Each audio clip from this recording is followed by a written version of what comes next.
guys, I'm gonna be reacting to this video. There might be a few spoilers, but okay. I love Pokemon. Pokemon community, there's a set of self-imposed rules you can add to the games to make them more challenging, called a Pokemon Nuzlocke. You can only catch the first Pokemon you run into per route. If a Pokemon faints, it dies, and you can't use it anymore. And you have See the face on that kit? How stupid and funny. to nickname your Pokemon to get more attached to them. That means if you aren't careful, you can technically lose a Pokemon game under the... Hey, I don't know how you can lose like that. I don't think you can lose. Only in Generation 1, I think you can lose, but not in any other gen. those conditions. I've wanted to do a Nuzlocke for the longest time. I've started a couple in the past, but never actually got to finish any because busy. But today's the day that all changes. I decided to make a video on my first full Question.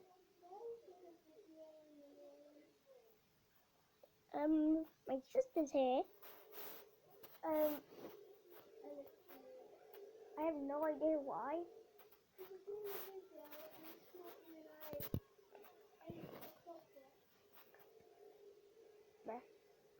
So yeah, I'm just gonna assume. attempt at a Pokemon Ruby Nuzlocke. Let's see how it went. After breaking free from the back of the moving truck my mom stuffed me in and introducing myself to the neighbor Brendan, the kid that I always thought was a monkey said that he heard screaming up ahead. Professor Birch is getting mauled by a level 2 Poochyena, so I led us toward... Level 2 Peachy. Level 2. I don't know anything about anything. Why?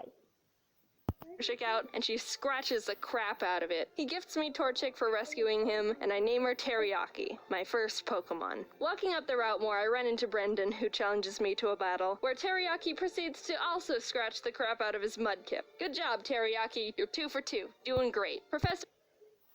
The teriyaki does literally kill every single Pokemon that it sees. Professor Birch gives me 5 Pokeballs, and the Nuzlocke Unless it's his team. has officially started. I walked back up to catch my first Pokemon and ran into Zone. Alright, not the best, but I can work with this. You know, I think we're gonna have a really awesome adventure. Dude! So Teriyaki one-shotted Zigzagoon with a critical hit scratch, but whatever. Contain your murder a little bit, alright, guy? Route 102 is right around the corner. Wait. A Cedar. Question. Why is he looking at the map of the Sinnoh region when they're in a different region? And that's where I was able to catch Corn the Seedot. Look at us, couple of friends ready to take on the Hoenn region together. Teriyaki will kill Cedar. Even though they can't because they're in the team. After watching the weird kid Wally struggle to catch his first Pokemon, I continued on to Route 104 and found a little Tailo in the grass. Aggressive and screamed and hungry. But why does it show the screen of the butt? Oh yeah, I know your name. Ari. Okay, Ari's the name, yay. In Petalburg Forest, a Team Magma grunt jumps some random professor, so Ari and Teriyaki peck his eyes out. Oh, hello, Shroomish. I'm gonna name you Onion. I make it to Rustboro, and while getting ready to take on Roxanne's gym, Teriyaki kills another Zigzagoon I was about to catch. What's your problem with Zigzagoons, dude? But it turned out alright, because she also ended up evolving. Onion was able to destroy Roxanne She hates Zigzagoon. with ease, and we got our first gym badge. Exiting the gym, we catch a glance that Team Magma is up to no good again. Something about the scorching earth or something. And this old man exclaims that they stole his Pico. Here's your dog. You see that face? That face right there? Don't look at it. So you're coming with me. The mayor thanks me by turning me into his errand boy, and I arrive in Dewford to give a letter to Stephen. Alright, what do we got? Ugh.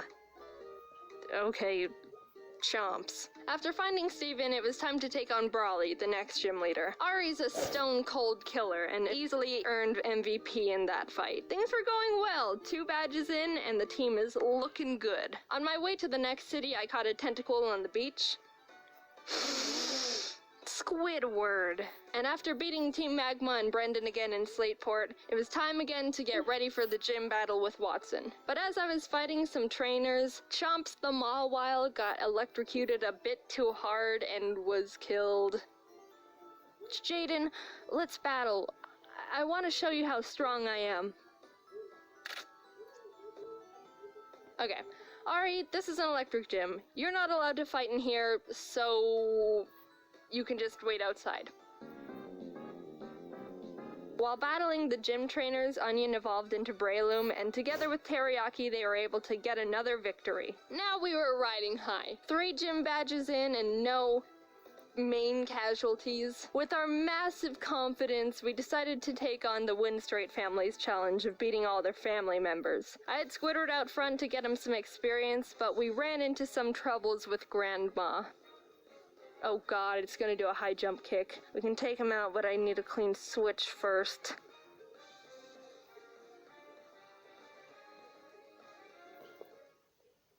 So I had to sacrifice Hushchild the Whismer, but honestly that was the safest move to ensure no one else died. Goodbye, Hushchild. You might be missed. While we were Might be? Might be. heading to Fall Arbor, fighting some trainers, Ari evolved. Oh, look at my big bird. Oh, look at you. Yeah. We were almost to town, but we had to get through the sooty grass on 113.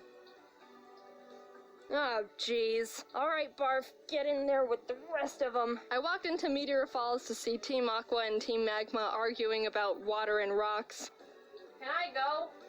So get over here, Zuba. They kept complaining and I had to go up the volcano they were blocking to fight Maxie, the Team Magma leader. That was a hard fight. Onion and Teriyaki were able to take out his Mightyena and Camerupt, but his Golbat hit hard. I ended up having to switch in Ari and double team up to win the battle. Not the most honorable of strategies, but it worked and we're moving on. On the way down the volcano, I ran into a Machop. Oh, hello there, Chad. What? You're a female? Did I stutter? We arrived in Lava Ridge Town and started getting through Flannery's gym. During that time, Squidward was almost killed by a Fury swiping Kecleon. Fury swipes. Oh my gosh, that does a lot of damage. Stop! But when it came time to battle, he pulled his weight and more. Honestly, with the team, there wasn't much I could have done to Flannery's fire Pokemon, but Squidward came in clutch by learning Bubble Beam, and it was all over for her. Badge 4, under our belt. Brendan met up with us outside the gym to give us goggles so we could walk in the sandstorms. I found a claw fossil, and Anorith was born. I didn't know what to name it, so my friend named him Gary. Now it was time for the 5th gym. After some training, Chad evolved into Machoke, and the team was leveled up. I started the battle with Ari, and after realizing I was in trouble... Yeah, that doesn't do a lot of damage. I managed to squeak by with more double teams. Ari was barely able to take out the first slacking, so when the second, stronger one came out, I knew I had to use a different strategy. I brought out Onion to leech seed it and try and get more chip damage in, which worked, but he was also killed by Slacking's Facade, which I thought he could take. Chad was able to finish off the rest of the fight, but that was the first death that actually hurt. I'm not crying. Someone's just chopping onions in here. But with every down, there's an up. And Corn stepped... I'm not crying. Someone's just chopping onions in here. But with chopping onions? That's onion. every down, there's an up. And Corn stepped up and was ready to fill Onion's spot. While passing through Mauville again, Watson asked us to help him turn off the city's generator. And while down there, I found a Magnemite. Do you want to come with? Okay. We kept on our way, catching Spurky the Electrike, and while fighting some trainers, Corn survived 2 very close calls. He took a Swords Dance boosted Fury Cutter by and a misclick from me, which resulted in him tanking a wing attack from a Tailo. No! Corn, Dude, Corn, I'm so sorry. You're such a trooper. Good news is Squidward evolved while training, so that's neat. We arrived in Fort Guys, did you see that face? Tree City, and this was a gym I was really nervous about. Not only did we not have a good team to take on a flying type gym, but Winona's Altaria is notorious for sweeping teams if she sets up too many dragon dances. I went to the grass to train up the team, and the worst happened. Corn was killed by pin missile from a Zigzagoon. Wait, no. Stop, Corn! Corn, no, Corn! You monster, how could you do this? Is this why you kept trying to kill all the Zigzagoons? I want to think that Corn sacrificed himself because Well, it's 2020 now, but hey, it's no video. he knew we were at too much of a disadvantage going into Winona's gym, and by opening up a space, we could get the type advantage we needed to stand a chance. With a heavy heart, I brought Zip Zap Zop the Magnemite to the team, and realized how much more grinding I was gonna have to do. I had to fight so many Merrills to get Zip Zap Zop on par with the rest of the team. You wanna know how many? The move Thunderbolt can be used 15 times before it runs out, and I had to go back to the Pokemon Center almost 6 separate times to refill it, meaning Zip Zap Zop killed more than 80 Marill that were living in that lake. Winona led with Swellow, which Zip Zap Zop was able to take out, but she immediately brought out Altaria, which made me very scared because I know she's got Earthquake on that thing. I didn't have a clean switch, and I knew no stop. You weren't here for long, but your efforts will not be in vain. Oh my god! Somehow Zip Zap Zop lived the earthquake. I have an accident misclick, but Corn saves Zip Zap Zop from the earthquake, even though it's dead. On 2 HP like a mad lad.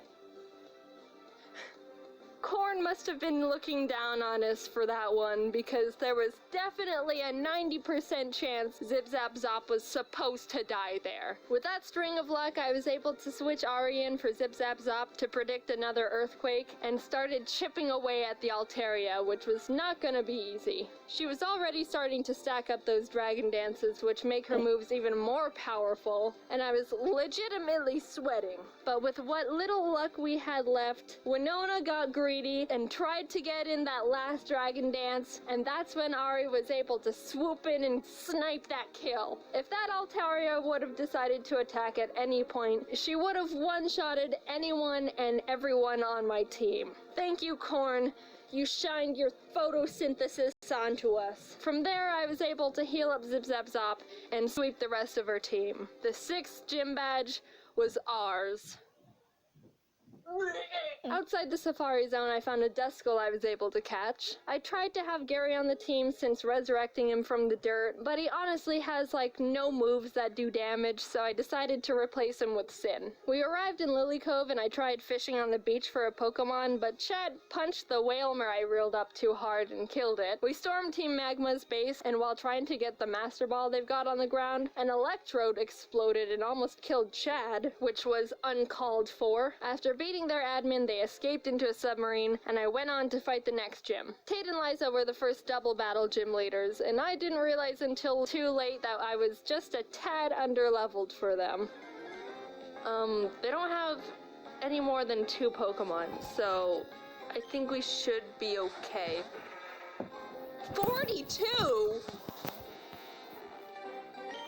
Uh-oh. Sin and Zip Zap Zop made a good duo, being able to confuse and paralyze them, but Solrock managed to get off a Sunny Day powered flamethrower in Zip Zap Zop's face, which totally killed him. That really sucked. He put in so much work for the team and really carried us this far. The rest of this fight's for you, Zip Zap Zop. Squidward came out, and together with Sin, were able to finish off the duo, getting us our 7th gym badge. Alright, Spurky, you're up. I think I single-handedly wiped out the entire water Pokemon population between Zip Zap Zop and Spurky. I went to Shoal Cave and caught Blubby the Spheal, and went out to take on Maxie one last time. For some reason, I didn't learn my lesson when being underleveled for Tate and Liza, because I was even more underleveled for Maxie. My Deanna. It doesn't go down?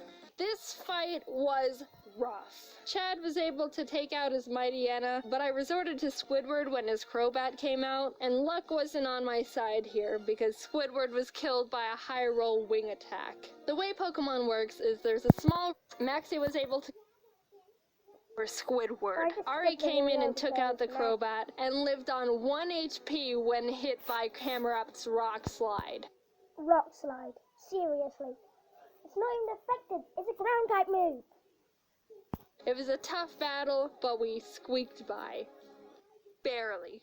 After that fight, I needed to take a step back and seriously grind up the team again. If we were just a bit more underleveled, we would have been murdered. Blubby joined the team and we got to work, eventually arriving in Sootopolis. Steven and the Sootopolis gym leader Wallace were there saying Groudon was in the cave because someone used the wrong orb and pissed Look at that. them off. So I went in there, walked up to Groudon, and Master Balled him immediately. There's no way I'm fighting Groudon. Now get in the box. While fighting Wallace, Sparky How, and how? He was able to take out his Love-Disc and Celio. Sin beat his Whiscash, and Chad finished off the Milotic. The team was perfect. And after obtaining our final gym badge, I knew we were ready for the Elite Four. We got through Victory Road. Wally tried to fight us for the last time, but he just needs to stop. We exited the cave, and there it was. The final challenge. Here we go. Sydney was up first, and honestly, he wasn't a challenge at all. Chad and Teriyaki were able to take care of his team with ease. Phoebe wasn't difficult either, with Sin and Blubby being MVPs. Glacio was a bit tougher. Teriyaki was able to take out her Glalie, and Spurky could handle her Celios, but her Walrein was the big problem. Walreins are thick, can tank a lot of hits, and can do a lot of damage. I would know, because I have one. I brought out Chad and she was able to get in a good amount of damage, but she was ultimately killed by Blizzard. Sin came out to try and confuse it, but it broke through the confusion and landed a Sheer Cold. Sheer Cold is a one-hit KO move. It has a 30% chance of hitting the target and will fail if the target Pokemon's level is higher than the user's. But even under all those conditions, it hit, and Sin was killed. Two great team members, down and out. Chad was with us for so long and pulled so much weight, and Sin got us through some really tough battles. Even with those losses, we were able to finish Glacia off and move on to the final Elite Four member, Drake. Drake's got a tough team, but we've got a Blubby, and she wanted revenge for her fallen comrades. She ice beamed every single one of Drake's Pokemon. Just a straight up massacre. And with that, it was on to the last battle. Steven Stone. I was legitimately nervous. I led with Spurky to take out his Skarmory as quick as possible, and Blubby was able to take out his Claydol and Aggron, but then came his Metagross. This might be the end. Metagross is Steven's strongest Pokemon, so I needed to hinder it as much as I could before it started a paralysis off. Blubby came out again, and after a lot of hard work, finally beat the Metagross by spamming Surf. Teriyaki was able to finish his Cradily, and his final Pokemon was Armaldo, Gary's final revenge for getting booted from the team. I brought out Blubby because Teriyaki was pretty weakened, and after realizing she gets two-shotted by him, I knew she was gonna have to die. So with a heavy heart, Blubby pulled off her last Surf, getting Armaldo in the red, and was killed. Teriyaki, the Pokemon who's been with us from the start, who's seen her friends die in front of her, the OG, refused to let any more murder happen. Onion, Corn, Zip Zap Zop, Squidward, Chad, Sin, Spurky, Blubby. Their zeros and ones won't go down in vain. One good kick to the head, and we did it. We completed the Pokemon Ruby Nuzlocke. Teriyaki and Ari were the only survivors, but the whole team put in a lot of work to get us yay, the end of it. It's the end. Bye.